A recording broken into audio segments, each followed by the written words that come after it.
an incorrigible delinquent at times. Behave yourself, man!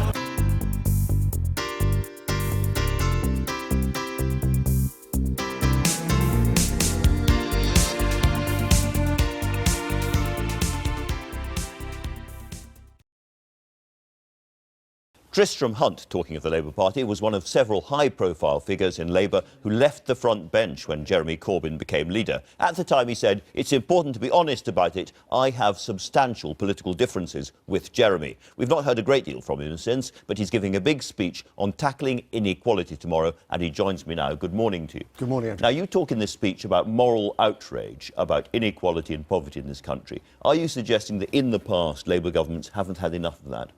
No, there's always been moral outrage about inequality. That's the defining purpose of the Labour Party. We came into being to challenge inequality, to promote social mobility. But the message of my speech tomorrow is that the nature of inequality is changing. And as the nature of inequality changes, we need new tools and policies to deal with it. So what do you mean by the nature of inequality is changing? Because we can't just focus on income inequality anymore. We can't just focus on material poverty. We also have to think about family, about community, about culture, about the opportunities which young people have to fulfil their potential above and beyond just material poverty. It's about ladders, but it's also about the accumulation of capital. People have lots and lots of money tied up in their houses, and you're proposing a new wealth tax.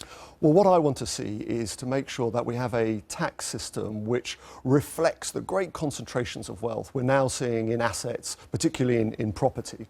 And so I would get rid of the council tax system and to have a new property tax based upon the value of the property. But I'm not interested in just taxing for tax's sake. It's a question of what you do with it. And what I want to do with it, Andrew, is then to tackle inequality at root, to focus on universal childcare, quality childcare, focus on technical and vocational education, focus on the mental health of mothers, to do all those things which we know will tackle inequality and disadvantage. Because at the moment, by the age of 7, 80% of the attainment rate for GCSEs is already set in stone, and we've got to challenge that at root. That is what the Labour Party is about. And David said quite rightly just then, the Labour Party needs to get together, show some unity, show what we're about, and that's tackling inequality. Now, I can see two lines of attack on this new policy. Yeah. One is that it's very centralising. You're taking away from local authorities one of their last real powers to levy council tax and making a centralised tax. So that's one problem.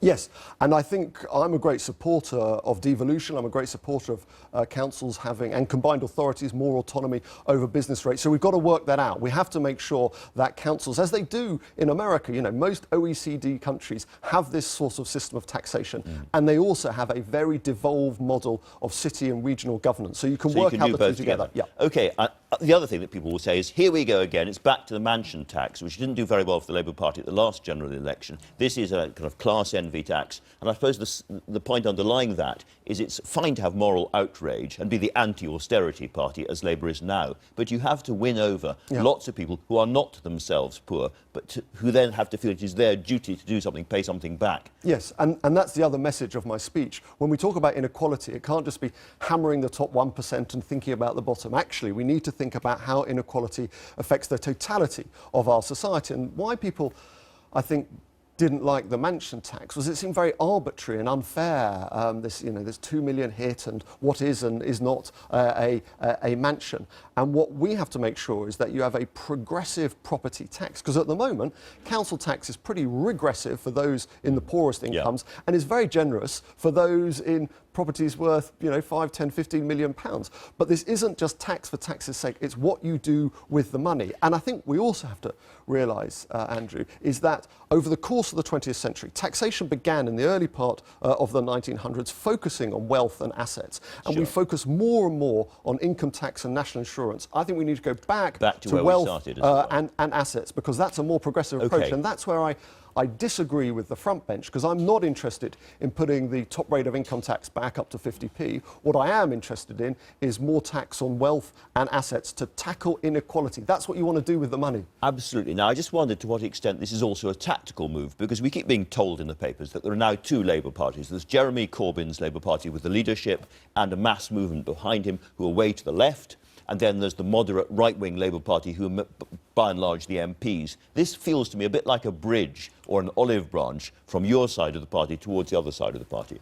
Well, I think on whatever side of the party, and all parties are broad churches in one way or another, what we have to do in the Labour Party is have intellectual and political renewal.